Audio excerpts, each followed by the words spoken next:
খুব মন দিয়ে শুনবেন। একদিন সবেমাত্র সকালবেলায়, খুব মন দিয়ে শুনবেন, একজনা সবেমাত্র সকালবেলায় ভগবানের চরণে ধূপ দিয়েছে, প্রদীপ দিয়েছে, ফুল দিয়েছে, এবার অফিসে যাওয়ার জন্য বার হবে।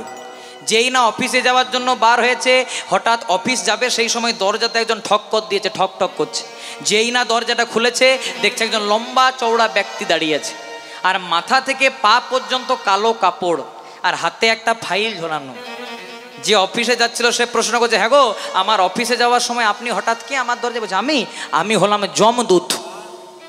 বলছে, সে কি আবার বলছেন, যমদূত? বলে, হ্যাঁ যমদূত। বলছে, আর আধ ঘন্টার মধ্যে তোমার ভবপারে যাওয়ার টিকিট আছে, তাই যমরাজ একটু আগের থেকে পাঠালো তোমাকে আধ ঘন্টা আগের থেকে ভালো করে সেবা শুশ্রূষা করে নিয়ে যাওয়ার জন্য। তখন লোকটা বলছে, আমার শরীরে না আছে ব্লাড ক্যান্সার, না আছে সুগার, না আছে প্রেশার, আর আধ ঘন্টা? বলে, হ্যাঁ, আর আধ ঘন্টার মধ্যে তুমি অফিসে যাওয়ার জন্য গাড়িতে স্টার্ট দেবে, কিক দেবে, তোমার স্ট্রোক হবে, তুমি মারা যাবে। তখন লোকটা মনে মনে চিন্তা করছে, যখন আধ ঘন্টার মধ্যে মারা যাবো তাহলে বাইরে কেন মারা যায়, ঘরেই যাই। কারণ অন্তত মারা যাওয়ার আগে অন্তত শেষের দিনে অন্তত ঘরের লোকগুলোকে তো দেখতে পাবো। এবার যমদূতের হাতটাকে ধরে ঘরের মধ্যে নিয়ে এসেছে, ঘরের মধ্যে এনে গল্প শুরু করেছে। মা বলছে, যমদূত সব তো বুঝলাম, তা আপনার হাতে যে ফাইল, এটা কিসের ফাইল? বলছে, এটা কিসের ফাইল জানো? বলছে, কিসের?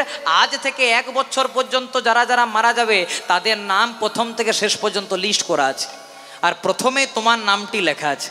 তখন লোকটা মনে মনে চিন্তা করছে, যখন আর আধ ঘন্টার মধ্যে মারা যাবো, ওটা ভালো কাজ করি, কারণ কর্ম যদি ভালো করি তাহলে ওপারে গিয়ে ফলটাও ভালো পাবো। তাই করেছে কি, যমদূত তাহলে আর আধ ঘন্টার মধ্যে যখন মারা যাবো আপনি একটু শুয়ে দিন, আমি আপনার পদসেবা করব। এবার যমদূতকে শুয়ে দিয়ে লোকটা পদসেবা করতে শুরু করেছে, মানে পা টিপছে। এমনভাবে পদসেবা করেছে যে পা টিপতে টিপতে টিপতে টিপতে কি হয়েছে, যমদূত ঘুমিয়ে গেছে। যেই না যমদূত ঘুমিয়ে গেছে, লোকটা মনে মনে চিন্তা করছে, এই সুযোগ দেখি তো কেমন লেখা আছে নামটা। যেই না ফাইলটা খুলেছে তখন দেখছে না, সত্যিই তো লেখা আছে অমুক পাল, ওর নামটাই। আচ্ছা, এখানে কারো পাল পদবী নাই তো? বড় ভয় লাগে। জয় রাধে, আপনাদের কথা বলি নাই। প্রথমে লেখা আছে অমুক পাল। লোকটা মনে মনে চিন্তা করছে কি করবো। দেখবেন বাজারে কালি মোছা কলম পাওয়া যায়, যেগুলোকে হোয়াইট নেয়ার বলে। একটা বাজার থেকে কালি মোছা কলম এনে ওর নামটাতে কালি মোছা কলমটা দিয়ে দিয়েছে। আর যার একদম শেষে নাম ছিল ওরটাতেও বলিয়ে দিয়েছে।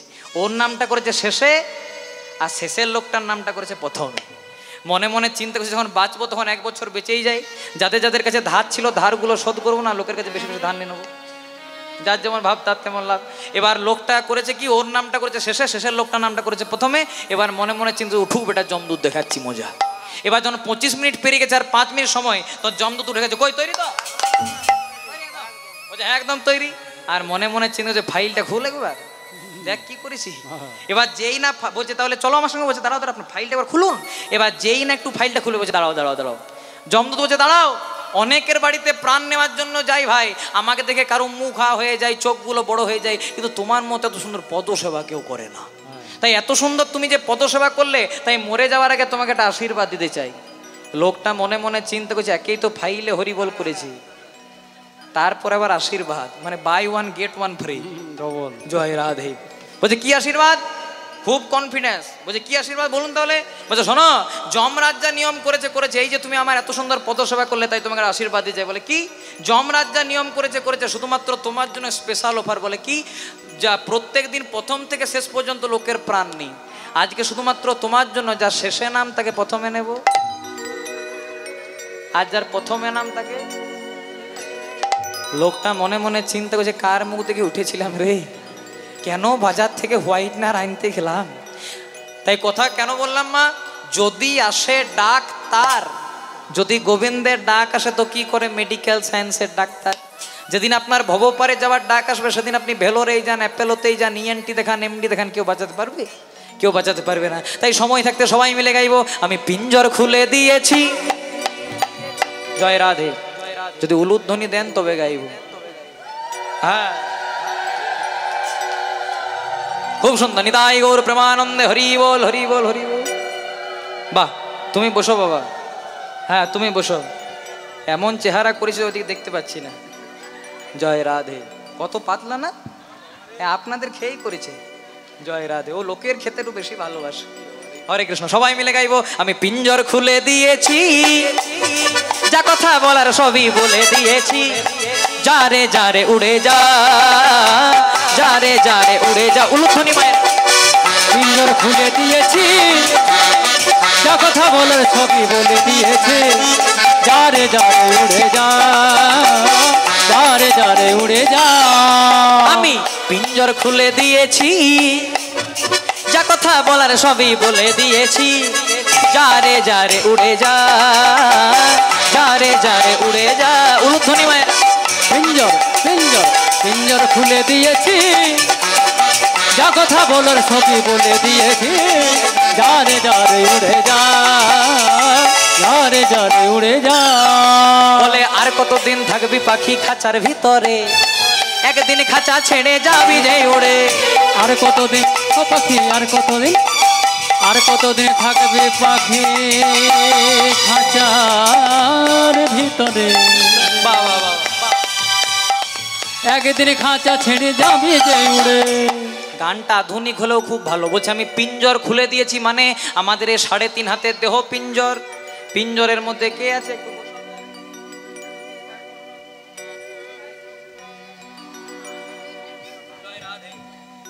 বলছে যা আছে ব্রহ্মাণ্ডে, যদি সৎগুরু চরণ আশ্রয় করে খোঁজ করতে পারেন, সবই আছে আমাদের এই 3.5 হাতের দেহ ভাণ্ডে। তাহলে পিঞ্জর খুলে দিয়েছি। পিঞ্জর মানে কি? আমাদের এই 3.5 হাতের দেহ পিঞ্জর। পিঞ্জরের মধ্যে কে আছে না প্রাণরূপী পাখি। যতক্ষণ শরীরের মধ্যে থাকবে প্রাণ, ততক্ষণই আমাদের দাম। আর যখনই শরীর থেকে প্রাণটা বেরিয়ে যাবে, আপনার নাম অমুক, আমার নাম অমুক, এই নামে কেউ ডাকবে না। কেউ বলবে লাশ, কেউ বলবে ডেড বডি, কেউ বলবে মোরা। মেডিসিনের কারখানায় যখন একটা মেডিসিন তৈরি হয়, পেছনে লেখা থাকে এক্সপায়ার ডেট। ভগবানের কারখানাতে আমরাও তৈরি হয়েছি মা, পেছনে অ্যাভেলেবেল আছে এক্সপায়ার ডেট। কিন্তু পার্থক্য কি? ওষুধের গায়ে এক্সপায়ার ডেট লেখা থাকলে সেটাকে আমরা বুঝতে পারি, ফেলে দিই। কিন্তু যেদিন আমাদের গায়ে এক্সপায়ার ডেট লেখা থাকবে, সেদিন বলো হরি হরি বল করে শ্মশান ঘাটে নিয়ে গিয়ে পুড়িয়ে দেবে। নিতাই গৌর প্রেমানন্দ হরি বল। তাই তো রবীন্দ্রনাথ ঠাকুর বলেছে কুমোর পাড়ার গরুর গাড়ি, বোঝাই করা কলসি হাঁড়ি, গাড়ি চালায় বংশী বদনা সঙ্গে যে যায়। কত জানো গো? বাহ, আপনারা এত জানেন না, কিছু বলার নাই। আমি তো মুখস্থ করে বলছি, আর আপনারা এত সুন্দর বলছেন, কিছু বলার নাই। বলছে কুমোর পাড়ার গরুর গাড়ি, খড় মাটিতে কুমোর যেমন ঠাকুর গড়ে। মন দিয়ে শুনবেন, খড় মাটিতে কুমোর যেমন ঠাকুর গড়ে, রক্ত মাংস দিয়ে ভগবান তেমনি একটা 3.5 হাতের মানব দেহ গড়ে। তাহলে কুমোর পাড়ার গরুর গাড়ি মানে আমাদের এই দেহ গাড়িটা। বোঝাই করা কলসি হাঁড়ি, গাড়িটা ফাঁকা নাই মা। কি কি আছে? 10 ইন্দ্রিয়, ষড়রিপু কাম ক্রোধ লোভ মোহ মদ মাৎসর্য, পঞ্চভূত ক্ষিতি অপ মরু তেজ বোম, ত্রিগুণ সপ্তগুণ তমগুণ রজগুণ, মানে 24 তত্ত্বে বোঝাই করা কলসি হাঁড়ি। গাড়ি চালাই বংশী বদন, মানে গাড়ির মালিক কে? স্বয়ং গোবিন্দ। গোবিন্দ যদি গাড়ির মালিক হতো বাবা, না হতো ব্লাড ক্যান্সার, না থাকতো সুগার, না থাকতো প্রেশার। আচ্ছা, এখানে কাদের কাদের সুগার আছে একবার হাত তুলুন তো। দক্ষিণে সুগারই নেই যাবো। জয় রাধে। এই যে আমার সঙ্গে করতাল বাজাচ্ছে না, এই ছেলেটা সুগার ছিল, সুগার চলে গেছে। আমি ওকে একটা ব্যায়াম বলেছি, দেখাবো ব্যায়ামটা? হ্যাঁ, যাদের সুগার আছে একটু শিখে নি। জয় রাধে। মনে করুন আপনি কারু বাড়িতে গেছেন, এই আমরা যেমন অলোক কাকুর বাড়িতে এসেছিলাম, সকাল থেকে চলে এসেছি। জয় রাধে। মনে করুন আপনারা কারু বাড়িতে গেছেন, মিষ্টি দিয়েছে, চা দিয়েছে, তখন এমনি করবেন, জয় রাধে। রসমালাই দিয়েছে, কলাকন দিয়েছে, জয় রাধে। যা দেখবেন এমনি বলবেন। আর আমরা যদি পাই, আমরা না তো বলতেই জানি না, বরং আরো 2-3টে বেশি করে চেয়ে নিই। জয় রাধে। তাহলে গাড়ি চালাই বংশী বদন, মানে গাড়ির মালিক স্বয়ং গোবিন্দ। কিন্তু আমরা সঙ্গে একজনাকে বসিয়ে দিয়েছি, সঙ্গে যে যায় ভাগ্নে। মদন মানে কামনা, মদন মানে বাসনা, মদন মানে লোভ, মদন মানে লালসা। আর এগুলোকে যদি দূর করতে হয় কিসে যাবে? সবাই মিলে হাত দুটি তুলে গাইব। এতটাও গরম পড়ে নাই মা, একটু হাত দুটো তুলো গো। হ্যাঁ, রাধা গোবিন্দ নাম বলো রে, রাধে রাধে। গোবিন্দ নাম বলো রে, রাধে রাধে। রাধা গোবিন্দ নাম, রাধা গোবিন্দ নাম, রাধা গোবিন্দ নাম বলো রে, রাধে রাধে, রাধে রাধে, রাধে রাধে। রাধা গোবিন্দ নাম বলো রে, রাধে রাধে। রাধা গোবিন্দ নাম বলো রে, রাধে রাধে। গোবিন্দ নাম বলো রে, রাধে রাধে। রাধা গোবিন্দ নাম বলো রে, রাধে রাধে। গোবিন্দ নাম বলো রে, রাধে রাধে। বলো রাধে রাধে রাধে রাধে, জয় রাধে। রাধে রাধে রাধে রাধে, জয় রাধে। বলো রাধে রাধে রাধে রাধে, জয় রাধে। রাধে রাধে রাধে রাধে, জয় রাধে। বলো রাধে রাধে, জয় রাধে। রাধে রাধে, শ্রী রাধে। বলো রাধে রাধে, জয় রাধে। রাধে রাধে, শ্রী রাধে। ও মায়েরা, হাতগুলো নেমে যাচ্ছে কেন? একটু তোলো। হ্যাঁ, সবাই মিলে হাত তুললে হবে না, যত ঘুম আছে সব ছেড়ে যাবে। জয় রাধে, আপনাকে বলছি।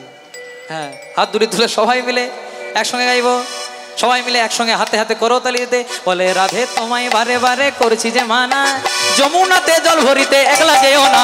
রাধে তোমায় বারে বারে করছি যে মানা, যমুনাতে জল ভরিতে একলা যেও না। রাধে তোমায় রাধে তোমায় রাধে তোমায় বারে বারে করছি যে মানা, যমুনাতে জল ভরিতে একলা যেও না। ওগো রাধে তোমায় বারে বারে করছি যে মানা, করছি যে মানা, করছি যে মানা,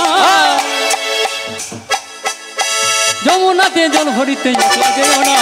ও রাধে ও রাধে ও রাধে, ও রাধে, বলো হো রাধে ও রাধে ও রাধে, রাধে ও রাধে, বলো রাধে রাধে জয় রাধে, রাধে রাধে জয় রাধে। উলুধ্বনি মায়েরা। রাধে রাধে জয় রাধে, রাধে রাধে ধুনি রাধে, রাধে রাধে জয় রাধে, রাধে রাধে শ্রী রাধে।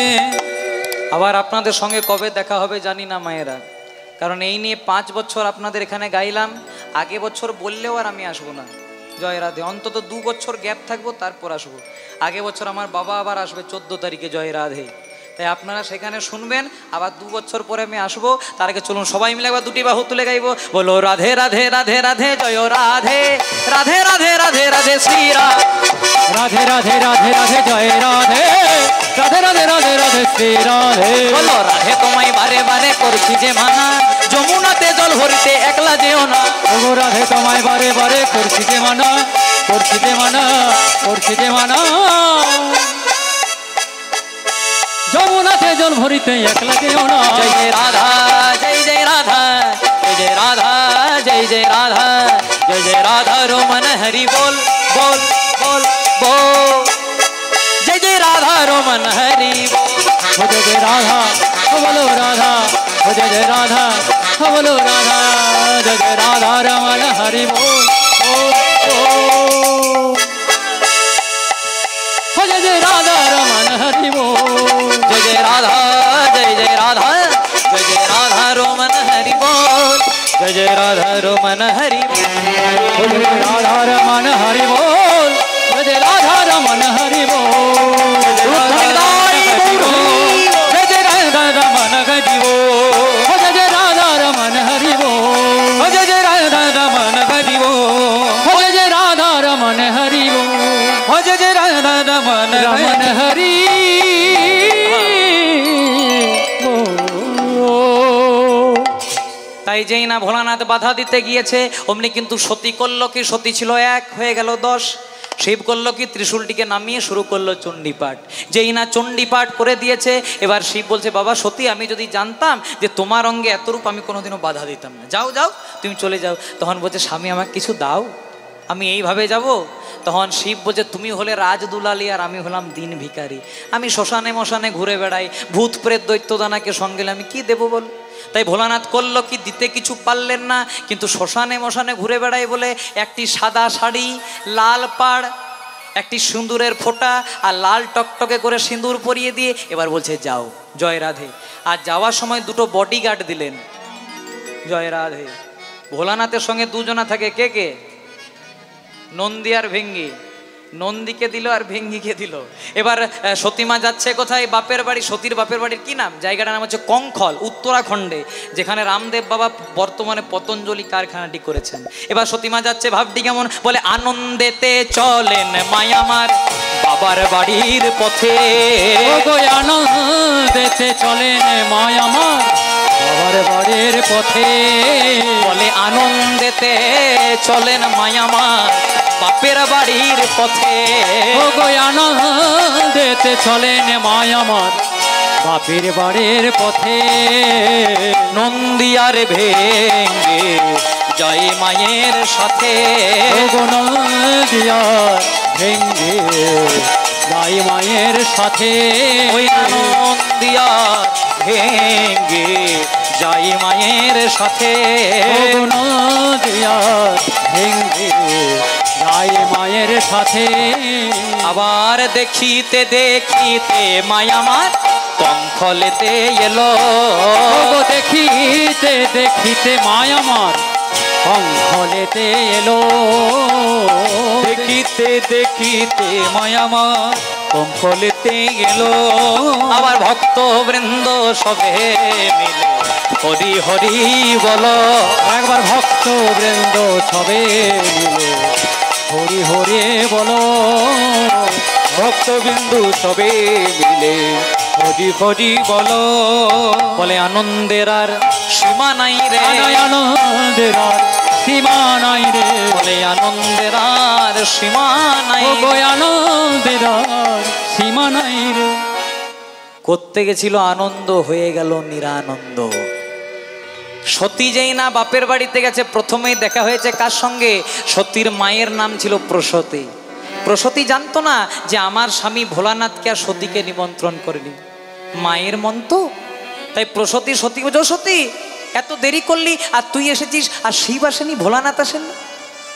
সতী বলছে, নিমন্ত্রণ করেছ মা, নিমন্ত্রণ করেছ, আমি বিনা নিমন্ত্রণে তোমার কাছে এসেছি। আসার সময় শিব বলেছিল, সতী বিনা নিমন্ত্রণে গুরু বাড়ি যাওয়া পর্যন্ত উচিত নয়, তুমি বাপের বাড়ি যাবে। কিন্তু আমি এসেছি কেন জানো? আমি আমার বাবার কাছে জবাব চাইতে এসেছি যে আমার স্বামী কি এমন করলো যে দেব সমাজে সবাইকে নিমন্ত্রণ করে আমার স্বামীকে বেছে বেছে বাদ দিয়ে এত বড় অপমান করলো।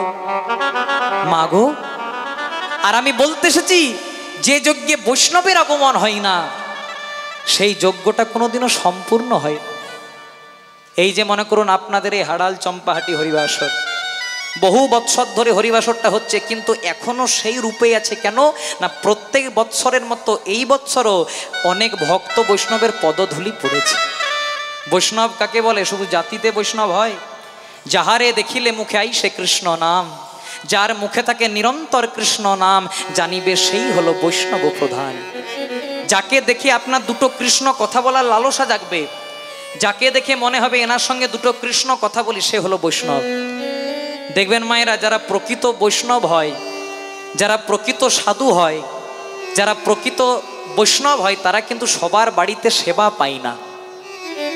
আপনি যত বড় বড় সাধু দেখুন, সন্ত দেখুন, বৈষ্ণব দেখুন, সবার বাড়িতে সেবা করে না। কেন? জাতির জন্য না। যারা প্রকৃত বৈষ্ণব হয় তাদের কাছে কে ব্রাহ্মণ, তাদের কাছে কে শূদ্র, কে ডাক্তার মাস্টার, এসব কিছু ম্যাটার করে না, ব্যাপার করে না। তাহলে বৈষ্ণবরা সবার বাড়িতে সেবা করে না কেন? কারণ বৈষ্ণবদের একটু ভয় থাকে যে আমি যার বাড়িতে সেবাটা করছি তার অন্নটা পাপান্ন নয় তো। মানে যে আমাকে খাওয়াচ্ছে সে পাপ করে টাকা পয়সা রোজগার করছে না তো, যেটা আমাকে খাওয়াচ্ছে। কেন? কারণ যে যত বড়ই বৈষ্ণব হোক, যার মধ্যে যত বড়ই বৈষ্ণবত্ব থাকুক, তার শরীরে যদি একবার পাপের অন্ন প্রবেশ করে, একবার না একবার হলে অজান্তে হলে অপরাধ হয়ে যায়। প্রমাণ মহাভারত। মহাভারতে যখন পঞ্চ পাণ্ডব শকুনির চক্রান্তে পাশা খেলায় হেরে গেল, দুর্যোধন দুঃশাসনকে আদেশ দিল, দুঃশাসন, দ্রৌপদীর প্রচণ্ড অহংকার, তাড়াতাড়ি দ্রৌপদীর বস্ত্র হরণ করে দাও। দাদার কথা মতো দুঃশাসন যখন দ্রৌপদীর কেস ধরে আনতে গেল মা, তখন দ্রৌপদী ছিল ঋতুস্নাতা অবস্থায়। চুলের মুঠিটাকে ধরে যখন সভার মাঝে আনলো, ঘোষণা হলো দ্রৌপদীর একটাই দণ্ড, সকলের সামনে দ্রৌপদীকে নির্বস্ত্র করা হবে, মানে বস্ত্র হরণ করা হবে। দ্রৌপদী যুধিষ্ঠিরের কাছে হাত দুটিকে জোড় করে বলেছিল, স্বামী, সবাই তো তোমাকে ধর্মরাজ বলে, তুমি নাকি ধর্ম অধর্ম কি সহ্য করতে পারো না। তাহলে এই রাজসভায় এই অবলা নারীটার বস্ত্র হরণ করা হচ্ছে, আমি নিরুপায়, আমি নিষ্পাপ, এত বড় অন্যায় হচ্ছে, অধর্ম হচ্ছে, তাও তুমি চুপ করে থাকবে? যুধিষ্ঠির সেদিন নিজেই নিজেকে হেরে গেছিল বলে কুরুক্ষেত্রের মাঠের আগে ওই রাজসভাতে শকুনির চক্রান্তে সেদিন যুধিষ্ঠির মুখ ফুটে কিছু বলতে পারেনি মা। ভীমের কাছে গেল, অর্জুনের কাছে গেল, নকুল সহদেবের কাছে গেল, কেউ যখন দ্রৌপদীকে বাঁচাতে পারলো না, দ্রৌপদী কার কাছে গেছিল? দ্রৌপদী প্রথমে কৃষ্ণের কাছে যায়নি, প্রথমে গেছিল দাদু ভীষ্মের কাছে। কারণ দ্রৌপদী জানতো আমার দাদু ভীষ্ম হচ্ছে সৎ, দাদু ভীষ্ম হচ্ছে চরিত্রবান, দাদু ভীষ্ম অধর্ম সহ্য করতে পারে না। তাই এই রাজসভায় যদি আমাকে কেউ রক্ষা করতে পারে তো আমার দাদু ভীষ্মই পারবে। ভীষ্মের চরণ দুটিকে জড়িয়ে ধরে দ্রৌপদী বলেছিল, দাদু গো, তোমার এক নাতি এই নাত বউর সম্মানটাকে মিশিয়ে দেওয়ার চেষ্টা করছে, আমাকে রক্ষা করো না দাদু, আমি আজকে নিরুপায়, আজ আমি নিপীড়িত, আজ আমি নিষ্পাপ, আমাকে রক্ষা করো। টস টস করে দ্রৌপদীর চোখের জলটা ভীষ্মের পায়ে পড়েছিল মা। সেই রাজসভাতে দ্রোণাচার্য ছিল, কৃপাচার্য ছিল, ধৃতরাষ্ট্র ছিল, দ্রৌপদী কারো কাছে যায়নি। দ্রৌপদী ভীষ্মের কাছে গেছিল, দাদু আমি তো তোমার কুলের কুলবধূ, যদি আমার বস্ত্র নিয়ে টানাটানি হয়, যদি আমার অপমান হয়, সেটা তো তোমার কুলের অপমান, আমাকে আমাকে দাদু রক্ষা করো। বারবার করে বলেছিল, কিন্তু ভীষ্ম সেদিন কথাটা শুনে কি করেছিল, মাথাটাকে নত করে দিয়েছিল। মাথা নত করা মানে স্যালেন্ডার করা, মানে সম্মতি দেওয়া, মানে দুর্যোধনকে সম্মতি দিল যে আমিও নিরুপায়, তুমি যা করার করো। তারপরে আপনারা সবাই যখন কেউ যখন বাঁচাতে পারলেন, আপনারা সবাই জানেন, তখন গোবিন্দের কাছে গেছিল। গোবিন্দ এত বসন দিল যে দুঃশাসন বসন টেনে টেনে ক্লান্ত হলো। দ্রৌপদীর বসন শেষ হয়েছিল মা। রাত্রিবেলায় দ্রৌপদীর বস্ত্র হরণ করতে পারলো না, কিন্তু রাত্রিবেলায় দ্রৌপদী গেছিল গোবিন্দের কাছে। হ্যাঁ গো দয়াময়, এই রাজসভাতে আমাকে নিয়ে এত অন্যায় হলো, কেউ বাঁচাতে পারলো না, মানলাম সবাই হেরে গেছিল, কিন্তু আমার দাদু ভীষ্ম নাকি এত সৎ, এত চরিত্রবান, সে নাকি অন্যায় সহ্য করতে পারে না। তাহলে ভীষ্ম আজকে চুপ করে কেন ছিল? সেদিন ভগবান বলেছিল, দ্রৌপদী ভীষ্ম হয়তো সৎ, ভীষ্ম হয়তো চরিত্রবান, ভীষ্ম হয়তো অন্যায় সহ্য করতে পারে না, কিন্তু এত বড় অন্যায়টা দেখেও ভীষ্ম চুপ করে কেন ছিল? কারণ ভীষ্ম খাবার খেত কার ঘরে? দুর্যোধনের ঘরে। আর দুর্যোধনের অন্নটা ছিল পাপান্ন, তাই দুর্যোধনের পাপের অন্নটা ভীষ্মের শরীরে ছিল বলে এত বড় অন্যায় দেখা সত্ত্বেও সেদিন ভীষ্মদেব মাথা নিচু করেছিল। তাই তো পদকর্তা পদাবলিতে কি বলছে জানো? ভগবান বলে, ভক্ত যদি খাওয়ায় আমায় সেদিন আমি খাই, আর ভক্ত যেদিন না খাওয়ায় আমায় সেদিন আমি উপবাসে যাই। ভক্ত যেদিন খাওয়াই আমায় সেদিন আমি খাই, ভক্ত যেদিন না খাওয়াই আমায় উপবাসে যায়। ভগবান কি বলেন? ভগবান বলেন, ভক্ত যদি খাওয়ায় আমায় সেদিন আমি খাই, আর ভক্ত যেদিনে না খাওয়ায় আমায় সেদিন আমি সারাদিন উপবাসে যাই। ভগবান বলে, আমি যাত্রার কাছে খাই না। ভগবান কি বলেন? আমি যাত্রার কাছে খাই না। তাহলে তো আপনাদের মনে প্রশ্ন জাগতেই পারে, ভগবান যদি যাত্রার কাছে না খাই তো ভগবান খাই কার কাছে? ভগবান বলেন, আমি যাত্রার কাছে খাই না, কিন্তু আমি কার কাছে খাই?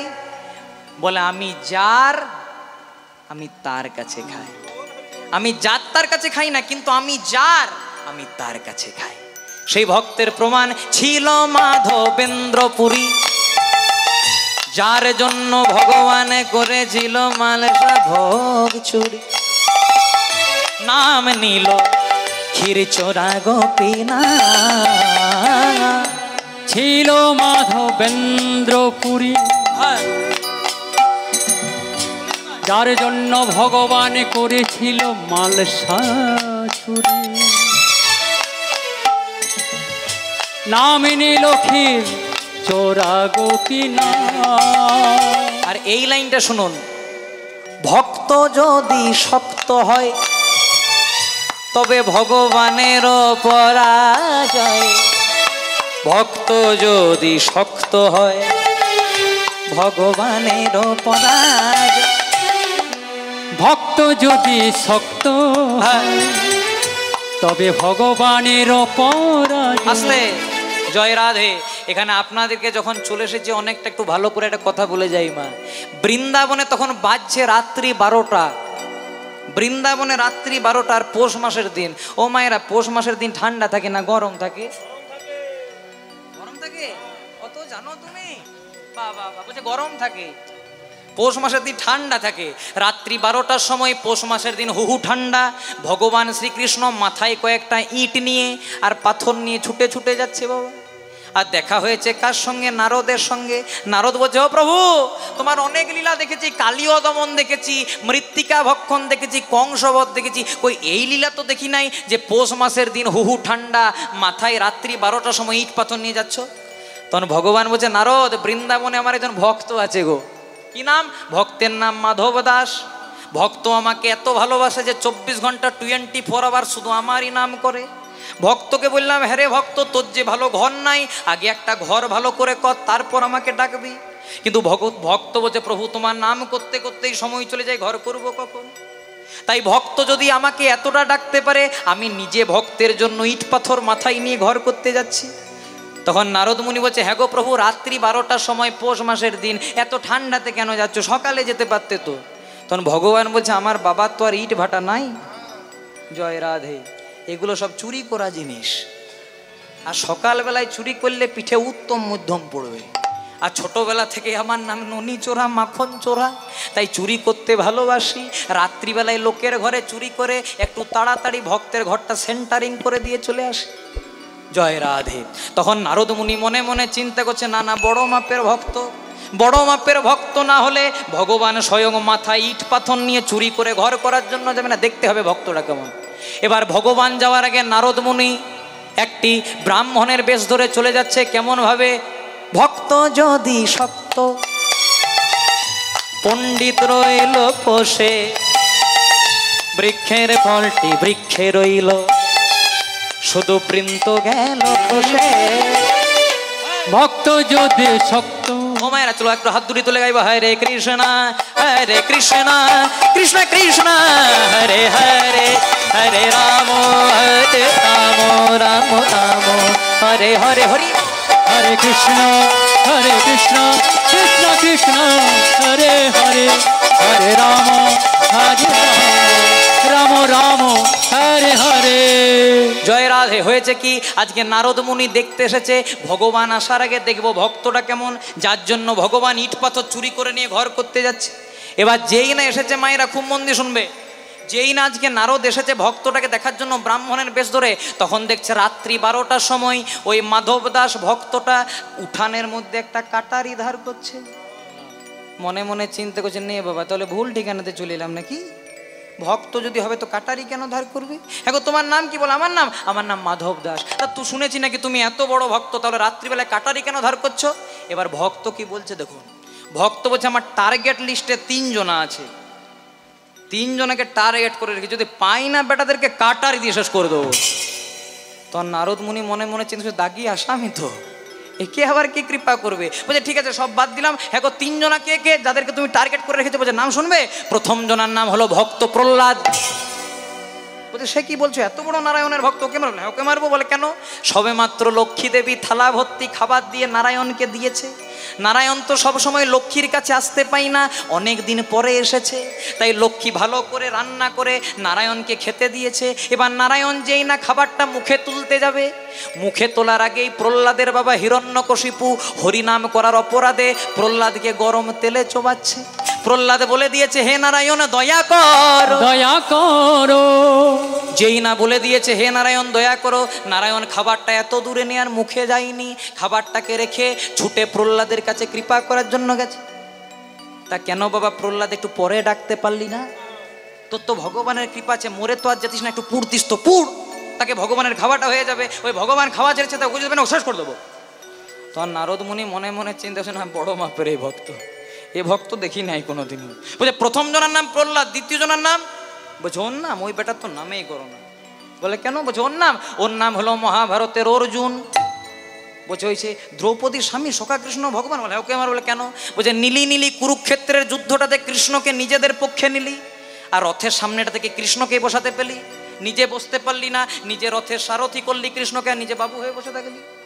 যখন এক এক করে অর্জুনের দিকে সবাই মৃত্যুবান ছুড়লো, সেগুলো ভক্তবৎসল গোবিন্দ আমার নিজের বক্ষে ধারণ করল। কতই না তীর গোবিন্দের বক্ষে লাগলো, কতই না রক্ত বেরোলো। তাই ওই অর্জুনের জন্য গোবিন্দকে, ভগবানকে এত কষ্ট সহ্য করতে হয়েছে। ওই অর্জুনকে যদি পাই, ওই বেটাকেও শেষ করে দেবো। তাহলে প্রথম জনের নাম প্রহ্লাদ, দ্বিতীয় জনের কি নাম? অর্জুন। বলছে, আর তৃতীয় জনের নাম? বলছে, ওর তো নামেই মুখে আনো না, ওকে যদি পাই না প্রথমে পা গুলো 3 টুকরো করবো। বলছে, ওর কি নাম? বলছে, নাম শুনবে? বলে, কি? বলছে, প্রথম জনের নাম প্রহ্লাদ, দ্বিতীয় জনের নাম অর্জুন, তৃতীয় জনের কি নাম? তৃতীয় জনের নাম নারদ। নারদ মনে মনে চিন্তা করছে, ভাগ্যে বাবা ব্রাহ্মণ সেজে এসেছিলাম, তা না হলে এখনই বাসি সাধ্যের লিস্ট বার করে দিত। জয় রাধে। ভগবানের অনেক কৃপা, ভাগ্যে ব্রাহ্মণ সেজেছিলাম। তো নারদ বলছে, নারদকে কেন মারবে? বলছে ও বেটা 24 ঘন্টা নারায়ণ নারায়ণ।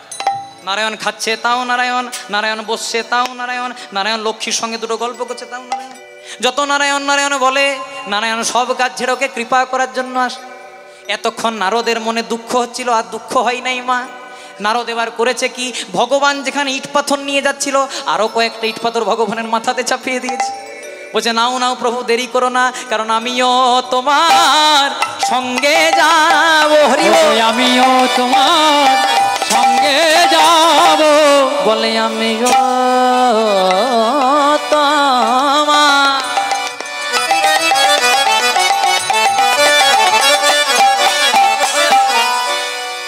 আমিও তোমার সঙ্গে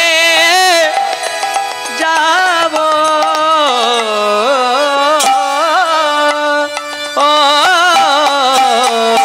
বাজাও বাজাও। ও গো আমিও তোমার।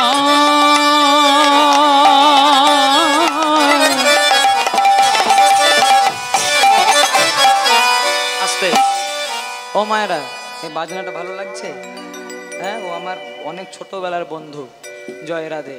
এর আগে যে বাজনাগুলো শুনলেন না, সেগুলো সব ডিজিটাল মাইকে, জয় রাধে। আর এটা একদম অরিজিনাল মাইকে, জয় রাধে। এটা অন্য জায়গায় ঠেকালো, এটা আমাদের বাঁকুড়ার ঠেকা। আপনাদের কলকাতার অনেক জনার নাম শুনেছি, বহু পালের নাম শুনলাম, বহু জনার নাম শুনলাম, কিন্তু এই বাজনার মতন বাজনা আপনি পাবেন না। এটা আমাদের ঘোরানার বাজনা। বলে আমিও তোমার সঙ্গে যাব,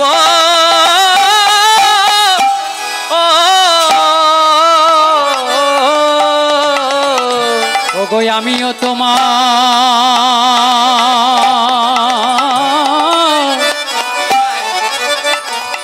ও গো সঙ্গে যাব, এমন ভক্ত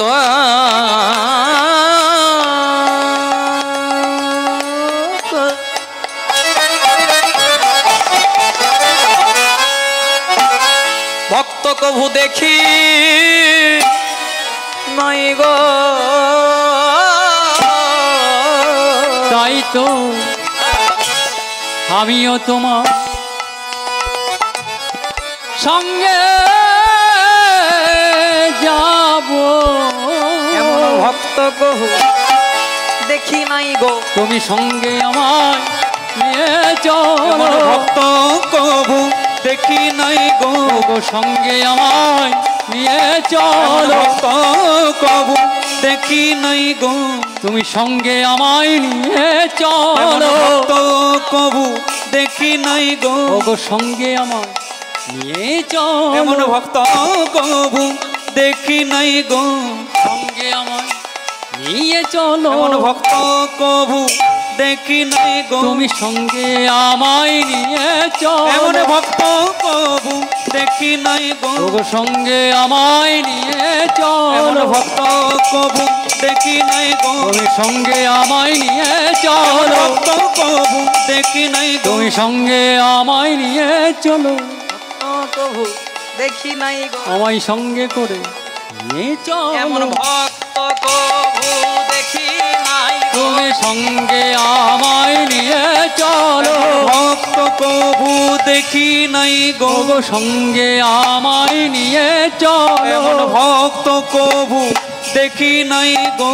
সঙ্গে আমায় নিয়ে চলো, ভক্ত কভু দেখি নাই গো। গো সঙ্গে আমায় নিয়ে চলো, ভক্ত কভু দেখি নাই গো। গো সঙ্গে আমায় নিয়ে চলো, ভক্ত কভু দেখি নাই গো। তুমি সঙ্গে আমায় নিয়ে চলো, ভক্ত কভু দেখি নাই গো। গো সঙ্গে আমায় নিয়ে চলো, ভক্ত কভু দেখি নাই গো। তুমি সঙ্গে আমায় নিয়ে চলো, এমন ভক্ত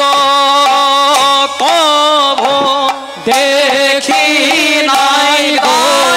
সঙ্গে আমায় নিয়ে চলো, ভক্ত কভু দেখি নাই গো। সঙ্গে আমায় নিয়ে চলো, ভক্ত কভু দেখি নাই গো। তুমি সঙ্গে আমায় নিয়ে চলো, এমন ভক্ত কবু দেখি তুমি সঙ্গে আমায় নিয়েছো একবার হরি হরি হরি বল বলে প্রেমানন্দে বাহু তুলে হরি হরি হরি বলে প্রেমানন্দে বাহু ওগো আমিও তোমার সঙ্গে যাব। তাই হয়েছে কি আজকে সতীমা গেছিল কোথায়? সতীমা গেল বাবার বাড়ির কাছে। মাকে যখন বারবার করে বলছে, মা গো আমার স্বামী কি এমন দোষ করলো বলো যে যাতে আমার স্বামীকে নিমন্ত্রণ করলে না? এতক্ষণ খুব মন দিয়ে শুনবে মায়েরা, এইটা লীলার মূল জায়গা। বারবার করে যখন স্বামীর নিয়ে গান গাইতে লাগলো সতী, দরজার আড়াল থেকে সব শুনতে পেল দক্ষ রাজা। যজ্ঞকুণ্ড থেকে ছুটে এসে সতী বলছে, সতী লজ্জা করে না? তোদেরকে নিমন্ত্রণ করিনি, তাও বিনা নিমন্ত্রণে চলে এসেছিস? ও তোর স্বামী তো ভালো খেতে দিতে পারে না, ভালো বসন দিতে পারে না, তাই আমার কাছে ছুটে এসেছিস, লজ্জা করে না? বাবা, আমি তোমার কাছে দুটো খাওয়া মাখা পড়ার জন্য আসিনি, আর তোমার কাছে দুটো বস্ত্র পাওয়ার জন্য আসিনি। আমি তোমাকে বলতে এসেছি যে শিববিহীন কোনোদিনও কোনো যজ্ঞ হয়নি, আর কোনোদিনও কোনো যজ্ঞ হবেও না। যেই না বারবার করে কথাটা বাবাকে বলছে, এবার এতক্ষণ সতীর অপমান করছিল, সতী সহ্য করলো। এবার দক্ষ রাজা করলো শিবের নিন্দা। বলছে, শিবকে নিমন্ত্রণ করিনি কেন জানিস? ভালো করেছি, কারণ ও তো একা আসতে জানে না, ও ভূত প্রেত দৈত্যদানা সঙ্গে নিয়ে আসে। আজকে আমি দেবতাদের ভোজন করাচ্ছি, তাই আমি তোর স্বামীকে নিমন্ত্রণ করিনি। যেদিন আমি ভূত ভোজন করাবো, তোর স্বামীকে আগে নিমন্ত্রণ করবো। বারবার করে যখন স্বামী অপমান করতে লাগলো, স্বামী নিন্দাটা সহ্য করতে পারলো না। সতী কি করলো জানো? দক্ষ রাজার যজ্ঞকুণ্ডে একটা যজ্ঞকুণ্ড দাউ দাউ করে জ্বলছিল।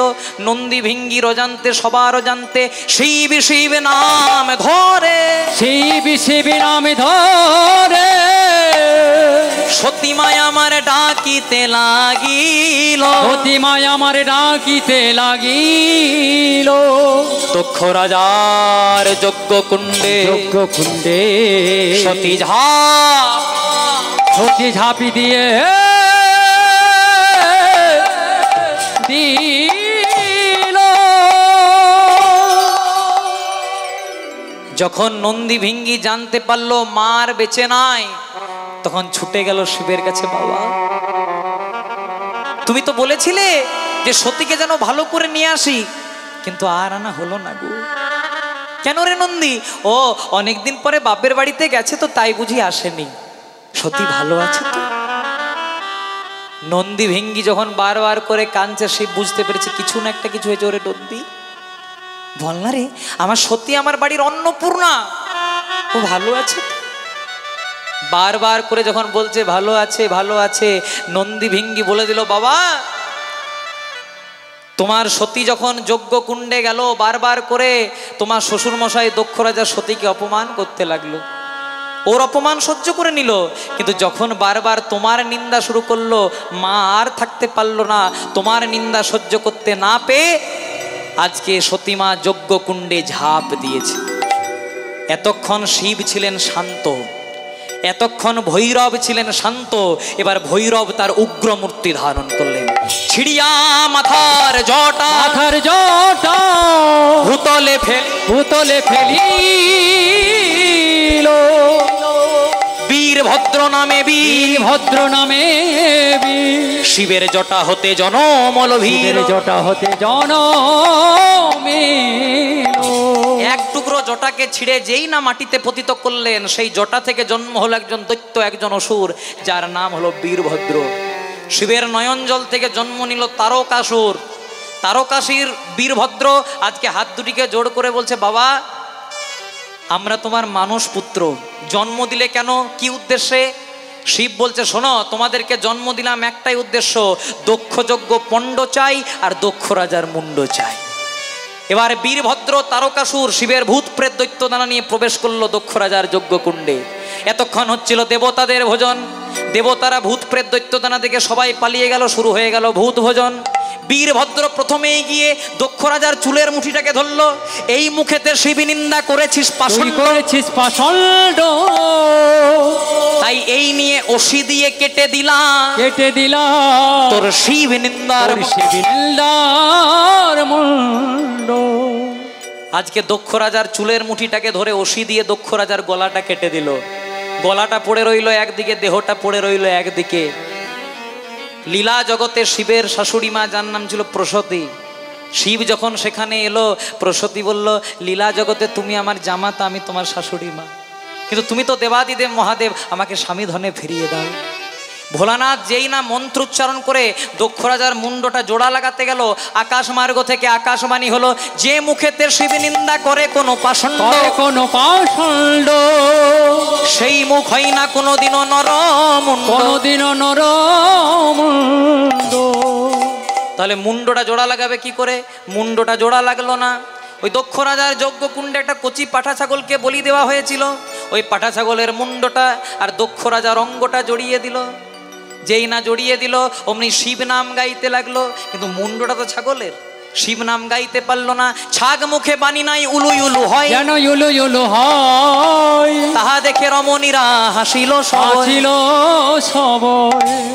যেই না শিবের নাম করতে লাগলো, মুন্ডটা তো ছাগলের, শিব নাম করতে লাগলো না, একটা ধ্বনি উচ্চারণ হলো, সেটা দেখে জগতে সবাই, ওই যজ্ঞকুণ্ডে সবাই হাসতে শুরু করলো।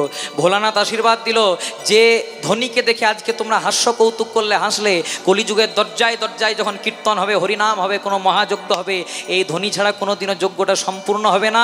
এই ধ্বনিটার নাম হবে উলুধ্বনি। মায়ের একবার প্রেম সে উলুধ্বনি দিই। এবার ভোলানাথ করলো কি? এবার ভোলানাথ সতীর মৃতদেহটাকে নিয়ে উদ্দণ্ড নৃত্য শুরু করলো। নিতাই গৌর প্রেমানন্দে হরি বল হরি। তাই মায়েরা দেখবেন, ক্যালেন্ডারে ছবি দেখবেন যে সতীর মৃতদেহটাকে নিয়ে কিন্তু শিব নৃত্য করেছিল। ভাবটি কেমন? বলে, সতীর দেহ স্কন্ধে করি নাচে দেবী পঞ্চানন, সতীর দেহ স্কন্ধে করি দেব পঞ্চানন, নাচে ভোলানাথ।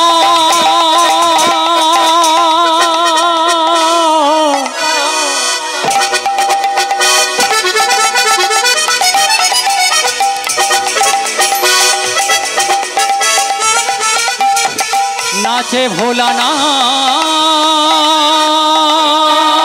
নাচে রে নাচে রে নাচে রে।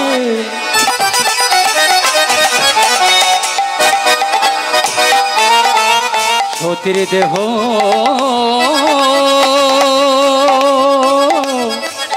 স্কন্ধে সতীর দেহ স্কন্ধে করে দেব পঞ্চানন, সতীর দেহ স্কন্ধে লয়ে দেব পঞ্চানন। আবার আকাশ পথে নিত্য জুড়িল তখন, আকাশ পথে নিত্য জুড়িল তখন, আবার আকাশ পথে নিত্য জুড়িল তখন, আকাশ পথে নিত্য জুড়িল তখন। হর হর বম বম নাচে মহা, হর হর বম বমে নাচে মহাকাল, হর হর বম বম নাচে মহাকাল। আবার নটপট নটপট তনে জটা যায়, ওগো নটপট নটপট করে জটা যায়, আবার নটপট নটপট করে জটা, ওই আবার নটপট নটপট করে জটা যায়। করনেতে বাঘ ছাল হাড়ের মালা, ওগো করনেতে বাঘ ছাল হাড়ের মালা গলে, করনেতে বাঘ ছাল হাড়ের মালা গলে, করনেতে বাঘ ছাল হাড়ের মালা গলে। যত ভূত প্রেত দৈত্য দানা নাচে তালে তালে, কত ভূত প্রেত দৈত্য দানা নাচে তালে তালে, যত ভূত প্রেত দৈত্য বলা নাচে তালে তালে। হরি বল হরি বল হরি বল হরি বল হরি বল হরি বল হরি বল। মিলনটা শুনে নিন, যখন পরবর্তী সম্প্রদায় চলে এসেছে আর হাতে সময় নাই, দেখবেন স্কুলে ওয়ার্নিং বেল পড়ে, আমার ওয়ার্নিং বেল পড়ে গেছে। জয় রাধে। আবার আপনাদের সঙ্গে কবে দেখা হবে জানি না, একটু মিলনটা ছোট্ট করে দিই। এইদিকে সতীর মৃতদেহটাকে নিয়ে শিবানন্দে ছিল, সব দেবতারা গেল নারায়ণের কাছে। কথায় আছে, মহাদেব যখন নাচে ত্রিভুবন তখন কাঁপবে। তাই সব দেবতারা বললো, এইভাবে যদি নৃত্য করে তাহলে তো স্বর্গমত্ত পাতাল ধ্বংস হয়ে যাবে। তাই নারায়ণ করলো কি? তবে তো নারায়ণ সুদর্শন ভেদী, সুদর্শন ভেদী 51 খণ্ডেতে সতীর দেহ করিলেন ছেদি, করিলেন ছেদি। এক এক খণ্ড সতীর যে স্থানে পড়িল, স্থানে পড়িল, সেদিন থেকে ধরণী মাঝে 51টি সতীপীঠের জন্ম হইল। 51টি সতীপীঠের জন্ম হয়ে গেল। এবার জন্মগ্রহণ করলেন সতীর আরেকটি অংশে, নাম হলো গৌরী।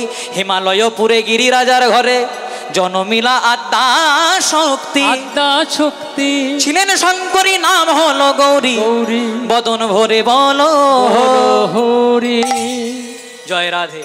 আজকে কিন্তু বিয়ের দিনটাও ঠিক হয়ে গেল। আগে যে জন্ম নিয়েছিল তার নাম ছিল সতী, আর এইবারে যে জন্ম নিল তার নাম হলো গৌরী। এর আগের বারে বাবার নাম ছিল দক্ষ রাজা, এবারে বাবার নাম গিরি রাজা। এর আগের বারে মায়ের নাম ছিল প্রসূতি, আর এবার মায়ের কি নাম গো? মায়ের মেনকাতে বলে না, মেনকা মাথায় লেগো, সব হবে জয় রাধে। এবার দিনটিও ঠিক হলো। যেই না দিনটি ঠিক হলো, কবে দিন ঠিক হচ্ছে মা? ওই 13ই ফাল্গুনি বছর ছিল ফাল্গুনি চতুর্দশী। আর দেখবেন বিয়ের দিন বিকেল বেলাতে কিন্তু পুকুর ঘাটে একটা রীতিনীতি থাকে, কি না?